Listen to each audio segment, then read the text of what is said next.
bulan atau tiap tahun di setiap ajaran baru. Selanjutnya, organisasi atau perorganisasian. Tujuan dari organisasi yang dicapai dan dibagi oleh semesta. Di MTS 6 ini, semesta harus memahami dari tugas-tugasnya masing-masing sehingga bisa mengelola program kerja dengan baik dan pencapaian tujuan program bisa terjadi. Yang kedua, pengelompokan staf sesuai dengan bidang kompetensinya.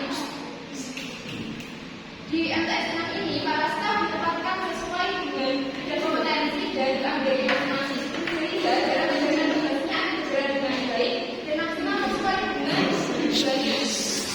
Yang ketiga, pimpinan staf menentukan cara kerja secara serta evaluasi para staf. Di MTS 6 beta ini, pimpinan staf menentukan cara kerja dan evaluasi para staf. Selain itu, juga membahas tentang garis koordinasi dan sinergitas dalam organisasi atau lembaga. Yang keempat, staf memiliki wewenang. Para staf harus berani dan bersikap tegas untuk mendelegasikan wewenang sesuai dengan tugas dan fungsi dari masing-masing staf.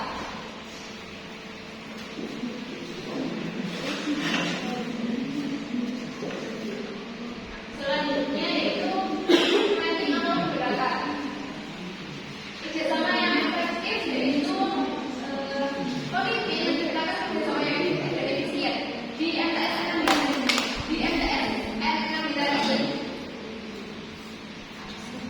sumber daya manusia yang ada telah dioptimalkan untuk mencapai visi, misi, dan program kerja organisasi. Jadi dengan saling bekerja sama terkait dengan pencapaian efektif dan efisien. Selanjutnya, mengembangkan kemampuan dan keterampilan staf. Pimpinan staf di MTS 6 ini mengoptimalkan sumber daya manusia dengan memperbaiki pengetahuan dan sikap-sikap para staf agar mereka terampil dalam bisa mencapai tujuan yang ditetapkan dengan cara aktif mengikuti kelas para staf, mengikuti pelatihan yang diajarkan oleh pemenang dan BKK. Selain itu juga memberikan kesempatan untuk sharing dengan berbagai lain. Yang ketiga, rasa memiliki dan senang dengan pekerjaan. Di MTS 6 ini, motivasi serta bimbingan kepada para staf agar para staf bisa menjalankan tugasnya secara optimal dan semua staf memiliki rasa tanggung jawab dalam menjalankan tugasnya. Selain itu, pimpinan juga mampu menciptakan rasa dinamis di mana hal ini akan menumbuhkan rasa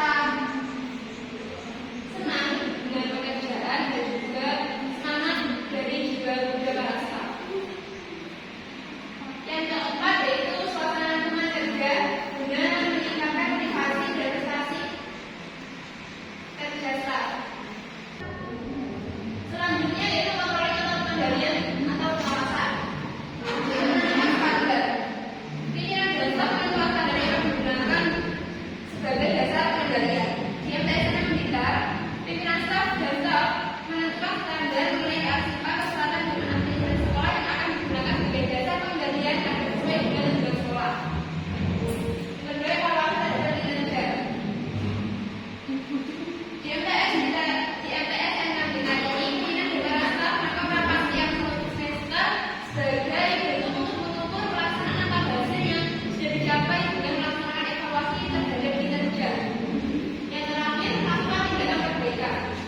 Di MTS 6 Blitar, para staf melakukan tindakan perbaikan guna untuk mencapai hasil yang baik bisa berubah.